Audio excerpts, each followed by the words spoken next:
So, well, my dear students, in today's lecture, we are going to cover the moment of inertia of L section, which is basically the application of the moment of inertia of combination of rectangular section. और last lecture में मैंने आपको rectangle का inertia calculate करके दिखाया था. It was coming out to be BD cube by 12 और DB cube by 12 depending upon the axis chosen, right. And by parallel axis theorem we have seen that the inertia at the base of the rectangle was coming out to be BD cube by 3 और square के लिए इसको apply किया था तो देखा था a power 4 by 12 और a क्यूब बाई 3. अब देखिए not a cube, a power 4 by 3. अब इस लेक्चर में मैं क्या करने जा रहा हूँ, हमने एक रेक्टेंगुलर सेक्शन से बना हुआ एल सेक्शन लिया है, basically combination of two rectangles. Question में दिया गया है an area ABCDEF is shown in figure. तो let me highlight the points again.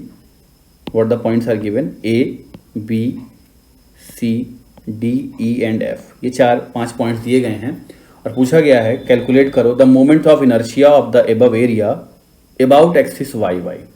देखो बच्चों, एक चीज़ यहाँ पर क्या है आपको समझना कि एग्जामिनर एक्सिस दे भी सकता है और नहीं भी दे सकता है.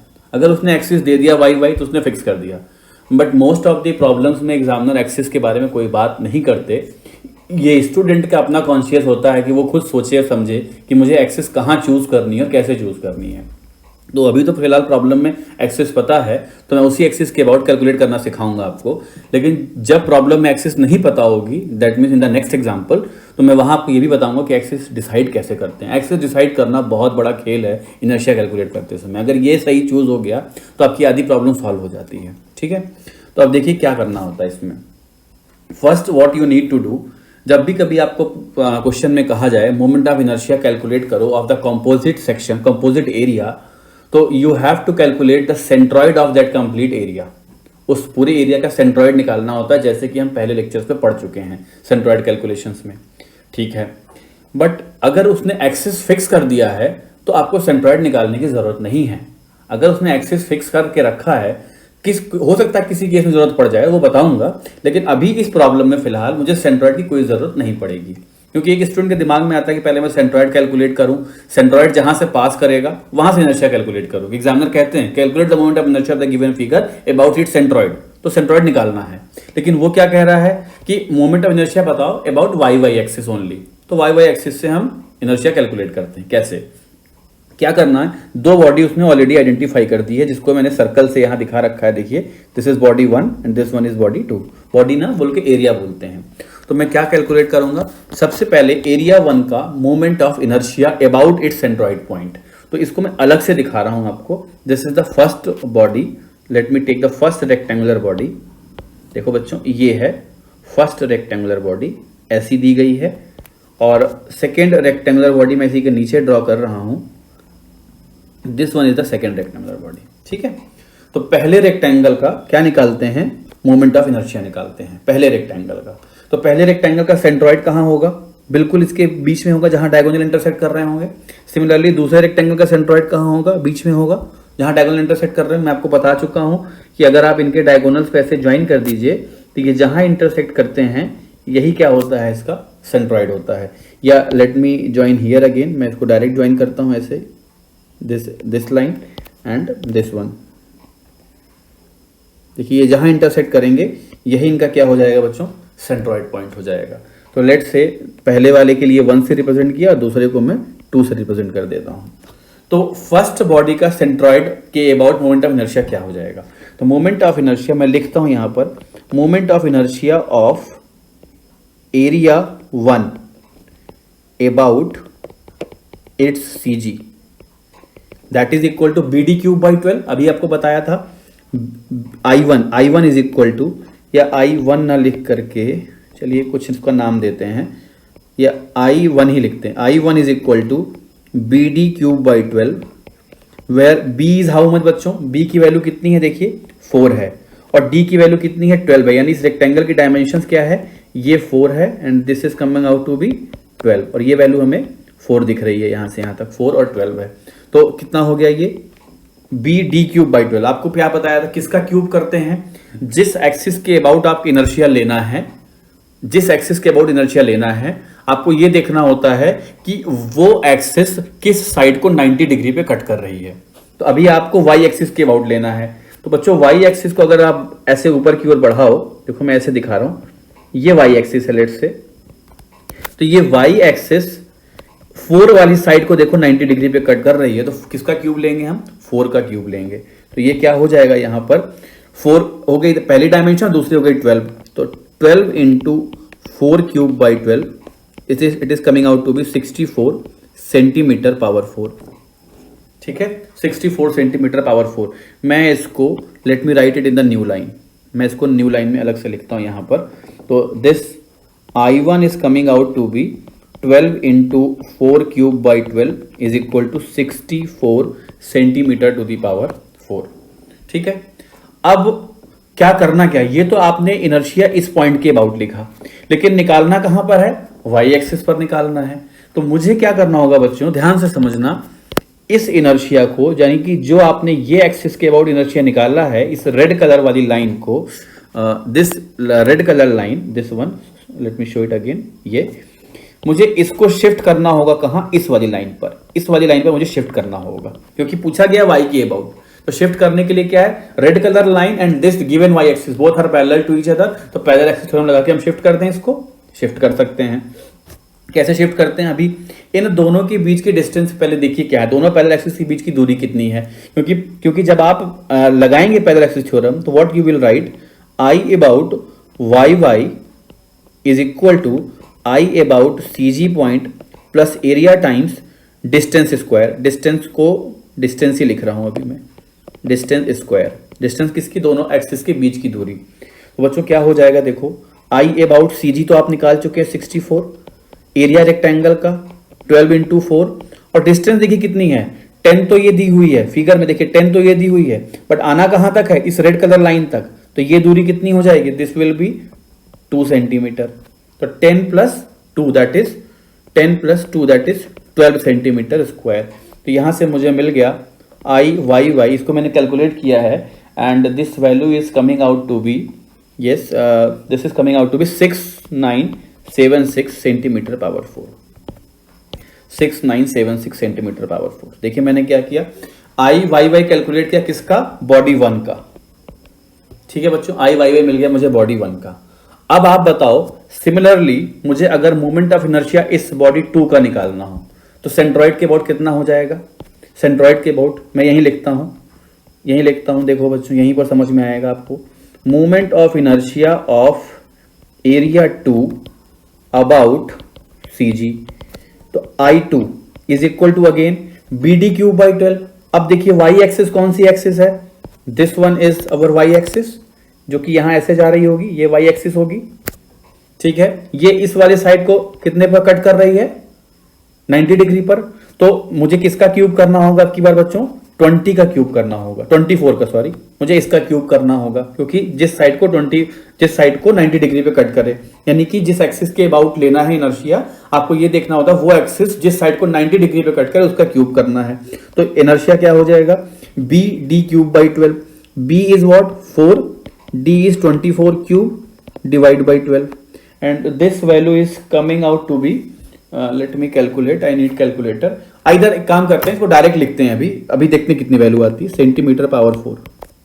Otherwise I can calculate also. This is 4 into 24 cube divide by 12, it is coming out to be 4608 centimetre to the power 4। ये इनर्शिया आ गया I2।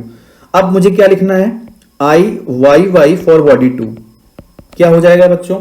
आई अबाउट सी जी, पहले आई अबाउट सी जी को आ गया 4608, इस फॉर्मूले को ध्यान दीजिए, आई अबाउट सी जी मिल गया, plus area of second body का एरिया कितना हो जाएगा?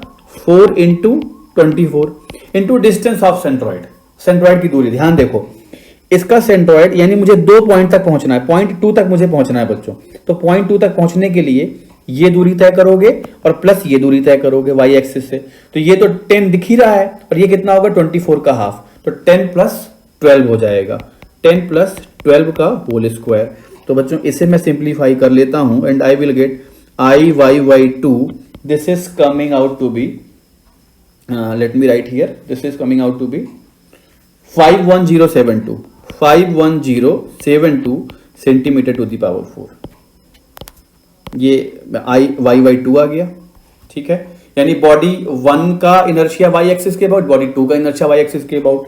तो नेट मोमेंट ऑफ इनर्शिया कितना हो गया, net moment of inertia of area 1 and 2, of area 1 and area 2 about Y Y axis, I is equal to I Y Y 1 plus I Y Y 2।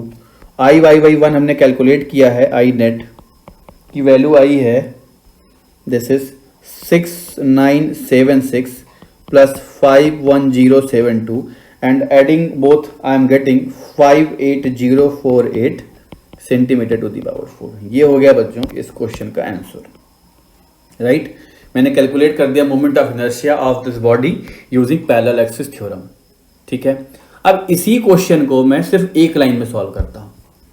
अब आप सोचेंगे कि सर फिर इतना बड़ा क्यों करवाया आपको, एग्जाम में आपको उस एक लाइन पे मार्क्स नहीं मिलेगा, that one line method is only for competition.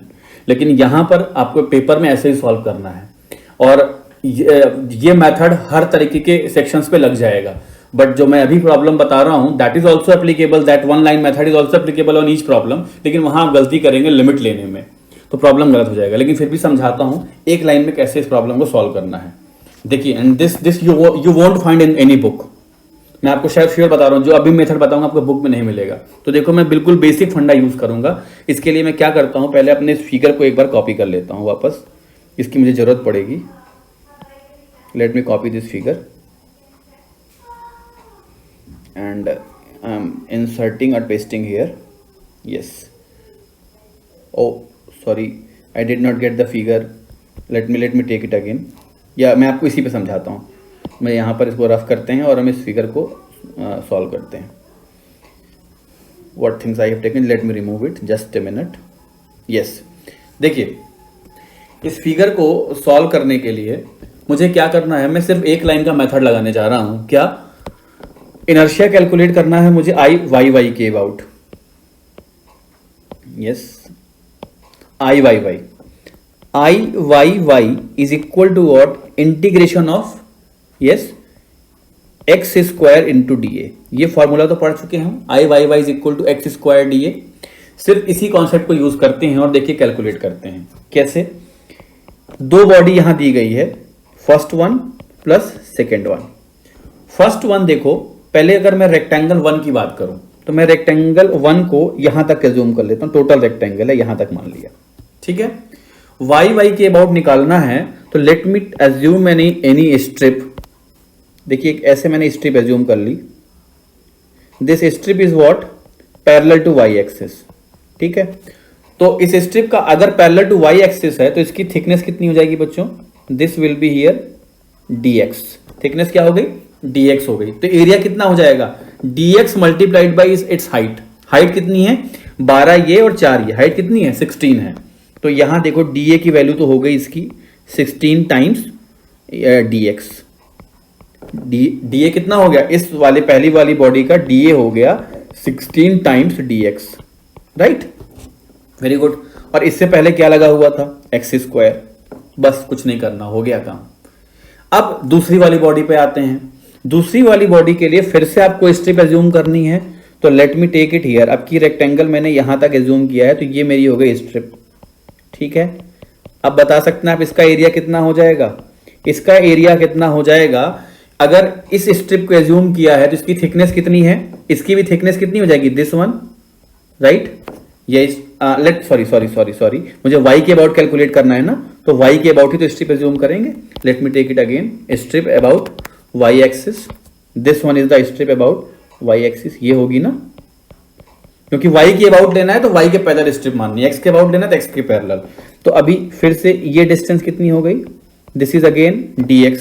तो इस पूरे का एरिया कितना हो जाएगा, dA is equal to what, देखिए dx मल्टीप्लाइड बाई 4 इसकी हाइट है ये वाली, 4 टाइम्स dx। तो मैं यहां लिख दूं इसको 4 टाइम्स dx और मल्टीप्लाइड बाई एक्स स्क्वायर था ही, हो गया। मैंने लिख दिया x square into 16 dx plus x square into 4 dx। अब देखो लिमिट लगानी है। तो लिमिट में देखिए पहले वाले का x कहां से कहां वेरी कर रहा है, बहुत यहां ध्यान दीजिएगा। देखिए y से जो पहला एरिया है यानी उसकी लाइन AF देखो, AF लाइन को ध्यान करो, AF कितनी दूरी पर है, 10 सेंटीमीटर की दूरी पर है। और जैसे ही आप एरिया की दूसरी लाइन पर पहुंचते हैं यानी ED लाइन पर, तो कितनी दूरी चल जाते हैं, 10 से प्लस इसकी थिकनेस और ऐड हो गई 4, तो 10 से कितना चल गए आप, 16 तक चल गए। तो पहला वाला एरिया कहां से कहां वेरी कर रहा है, 10 से 16 तक वेरी कर रहा है। That value is coming out to be 10 से 4 इज 14, 10 to 14। फिर से रिपीट कर रहा हूं, देखो जो पहला रेक्टेंगल था वो 10 सेंटीमीटर की दूरी पर y एक्सिस से था, तो पहली दूरी कितनी हो गई 10, और दूसरा रेक्टेंगल की दूसरी लाइन 4 सेंटीमीटर आगे थी, तो 10 + 4 कितना हो गया, 14 हो गया। सिमिलरली अब पहले वाले को देखिए, इसके रेक्टेंगल को, ये रेक्टेंगल यहां तक तो आप आ चुके हैं, इस पॉइंट तक 14 की दूरी तक, जाना कहां तक है, यहां तक है, तो ये कितना डिस्टेंस बचा, 14 + 20 बचा। यहां से यहां तक दूरी कितनी है बच्चों, ये कितनी दूरी है, 20 सेंटीमीटर है ना, 24 में से 4 तो निकल गया है, 4 तो आप चल के आ चुके हैं, तो 14 + 20 इज हाउ मच, 34। तो आपके पास एक इक्वेशन आ गई, इसको आप सिंप्लीफाई कर लीजिए, इंटीग्रेट कर लीजिए, I/y = 16 times x³ from 10 to 14 plus 4 times x³ 14 to 34, and after simplification you will get I/y is the same answer what you have calculated here, that is 58048 centimetre to the power 4। देखिए ये होता है problem को समझने की beauty, कि अगर इसी प्रॉब्लम को मैंने बेसिक कॉन्सेप्ट से सॉल्व किया और हमने एक लाइन में इसका आंसर निकाल दिया, that is the beauty of this concept what we have understood yet. ये देखिए सेम प्रॉब्लम इतने में कर दिया है, कंपटीशन में आएगा तो कोई इसका तोड़ नहीं है, आप बहुत आसानी से निकाल सकते हैं अगर आप सॉल्व करना जानते हैं तो। और otherwise from exam point of view this basic concept I just make you clear, आपको समझ में आ गया है। तो नेक्स्ट लेक्चर में हम आगे बढ़ेंगे और कुछ और अच्छे सेक्शन के लिए सॉल्व करेंगे, जैसे आई सेक्शन के लिए भी देखते हैं, टी सेक्शन के लिए भी देखेंगे, and then I will come to the circular geometries का इनर्शिया कैसे निकालते हैं। Till then you revise and take care. Thank you very much.